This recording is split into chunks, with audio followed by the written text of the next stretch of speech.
Waouh! Ah ouais, on sent énormément le levain, c'est fou.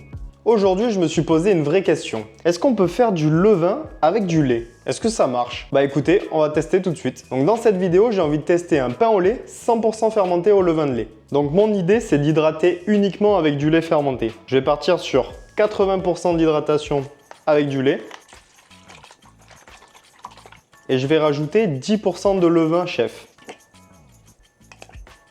Donc on va mélanger ça au fouet. J'aurais peut-être dû diluer le levain avant. Voilà, et là, je vais faire reposer ça toute la nuit. Ok, donc là, on est le lendemain. Le lait a bien caillé. Là, vous pouvez voir que toutes les matières solides se sont séparées de l'eau et se sont agglutinées. Elles ont coagulé. Ça nous fait une belle pâtée, là. Et ça sent le yaourt fermenté. Donc là, je pense qu'on tient vraiment un truc. Voilà, donc pour répondre à la question, le lait, ça fermente et ça fait du yaourt. Voilà, donc pour cette recette, on va avoir besoin de farine. Ici, j'ai une T55 à 11 g de protéines pour 100 g. Notre lait caillé fermenté, 100 g de sucre, 18 g de sel et 100 g de beurre.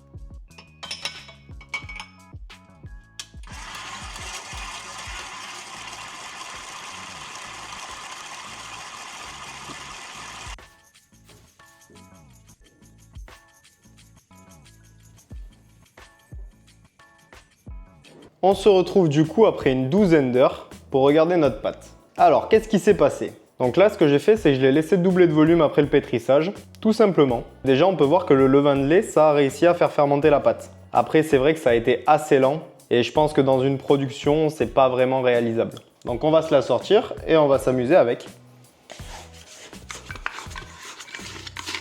Ok, bon, elle est bien fermentée déjà. On va pouvoir venir faire un petit rabat. Alors déjà, j'ai envie de faire une tresse. Je vais me faire 3 pâtons à 120 g. Après, on va se faire des petites boules pour les mettre en moule. Celles-là, je vais plutôt les faire à 80 g, on va dire.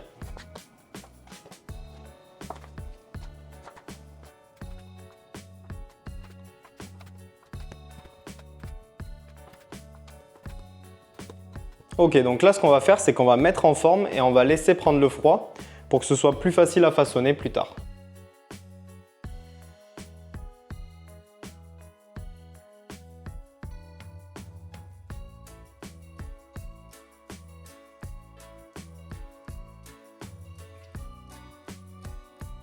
Voilà, donc ça, je recouvre et on met au frais pendant une petite heure. Très bien, donc nos pains au lait ont pris le froid pendant une heure. Allez, on va commencer avec la tresse. Donc là, il va falloir qu'on fasse 3 branches.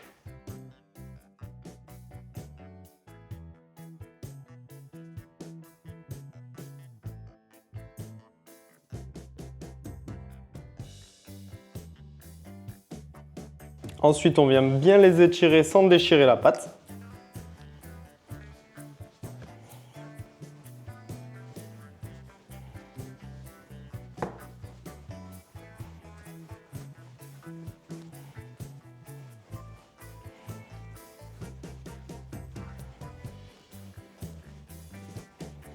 Il faut qu'elles fassent toutes à peu près la même taille. Et au bout, on fait des petites pointes.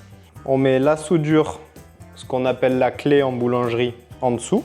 Je vais venir les changer de sens. Et maintenant, on va faire notre tresse. Donc la gauche, on vient passer au-dessus du milieu. La droite au-dessus de la gauche. Et on recommence. Il ne faut pas la serrer, la tresse. On doit avoir des petits espaces entre les tresses.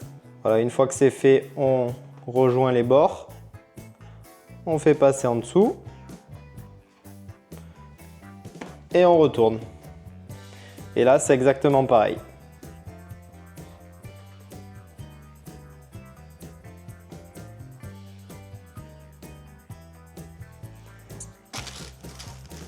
Et maintenant, on va faire un pain de mie moulé. Mais pas n'importe comment, parce qu'on va venir le faire en petites boules. Donc là, je viens rebouler.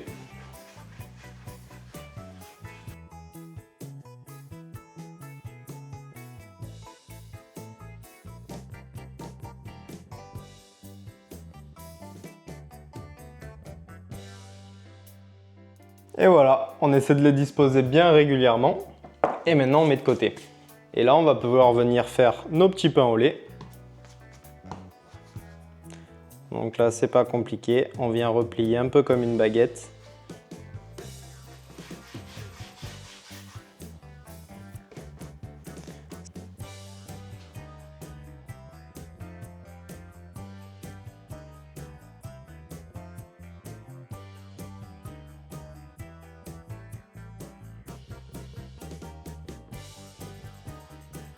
Maintenant, il va nous manquer la touche finale, c'est la dorure. Donc moi, je fais très simple pour la dorure. Un œuf que je viens battre, c'est tout. Un coup de pinceau.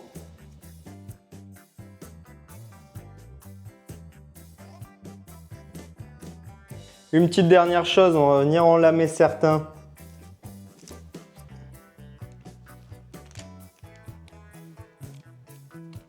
Et les autres, on les lamera avant cuisson pour voir la différence, tout simplement.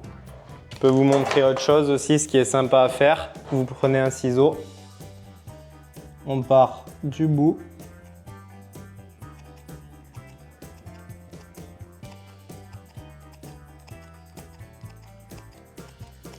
Et on vient découper comme ça. On va laisser fermenter tranquillement, pas dans un endroit trop chaud parce que la pâte est assez hydratée. Et on verra demain ce que ça donne. En attendant que ça pousse, n'hésitez pas à liker, à commenter, à vous abonner. Ça soutient énormément la chaîne. Je viens de démarrer sur YouTube et ça m'aiderait énormément. Merci à tous ceux qui le feront. Très bien, donc tout est prêt à être enfourné. Là, on n'a plus qu'à mettre un petit coup de dorure. Et après, j'ai fait préchauffer le four à 180 chaleur tournante. Et on va mettre ça, je pense, une quinzaine de minutes.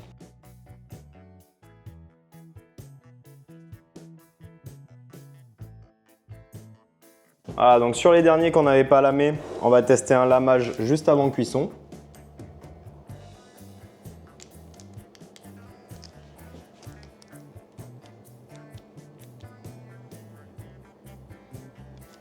Et voilà, ça part au four à 180.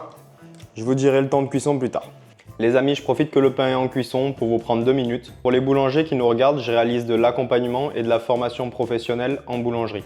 Ma spécialité, c'est les fermentations en levain, les blés anciens, la création de produits, l'organisation de la boulangerie et de la gamme et l'amélioration de la rentabilité d'une entreprise. Si jamais ça vous intéresse, vous pouvez aller voir dans la description.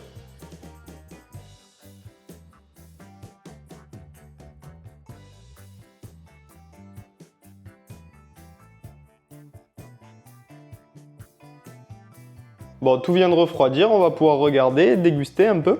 Alors déjà, dans l'ensemble, je trouve que ça manque un petit peu de pouce. Les petites pièces, on le voit pas trop, elles sont quand même bien sorties. Même si elles étaient un peu serrées, elles ont un petit peu collé entre elles. Et j'aurais aussi dû faire réchauffer les produits avant de les enfourner. Là, je les ai enfournés froids et ça a eu un petit peu de mal à cuire. Je pense que ça serait un peu mieux ressorti si jamais j'avais enfourné à température ambiante. Pour la cuisson, au niveau des petites pièces, on est sur du 15 minutes à 180 chaleur tournante à peu près. Pour les grosses pièces, j'ai rajouté pour la tresse 5 minutes, 5 à 10 minutes. Par contre, pour la cuisson en moule, ça c'est sûr, j'aurais pas dû enfourner froid. Ça a eu énormément de mal à cuire à l'intérieur. Après, au niveau de l'aspect, le trait unique est très bien ressorti qu'on a fait juste avant cuisson. Les autres sont pas trop mal, mais bon, on n'est pas sur une présentation de fou furieux non plus. Encore une fois, ça manque un petit peu de pouce et les produits étaient un petit peu serrés. La tresse est assez jolie, elle est régulière, mais toujours un petit manque de pouce et un petit manque de détente. Après, pour le pain moulé, même remarque, c'est quand même assez joli, mais ça manque de détente quand même. Et puis vraiment, c'était bête d'enfourner froid, j'aurais pas dû. Bon, et maintenant, place à la dégustation. Alors déjà, on va regarder l'intérieur, comment il est. Alors déjà, sur les petits, on a une mie qui est plutôt assez aérée. Avec un petit peu de pouce en plus, ça aurait été parfait. On a vraiment une bonne odeur de pain au lait. On sent bien le beurre, pourtant il n'y en a pas énormément. Je pense que c'est les matières grasses du lait aussi qui ont rajouté un peu. Waouh! Ah ouais, on sent énormément le levain, c'est fou. Je dirais que c'est même un peu trop goûtu. Mais par contre, on a vraiment un arrière-goût de yaourt. C'est impressionnant quand même. Je pense que le levain de lait, c'est quelque chose qui pourrait être très intéressant à utiliser dans vos produits. Mais il ne faut pas faire fermenter qu'avec ça. Là, ça a donné énormément de goût. J'ai l'impression de croquer dans un yaourt. Là, pour moi, c'est un peu trop fort. Il y a une pointe d'acidité en fin de bouche. C'est pas mauvais, mais c'est pas un produit qui est encore abouti. Par contre, ce que ça nous montre, c'est que ça peut être intéressant le levain de lait pour ajouter un peu de goût à nos produits.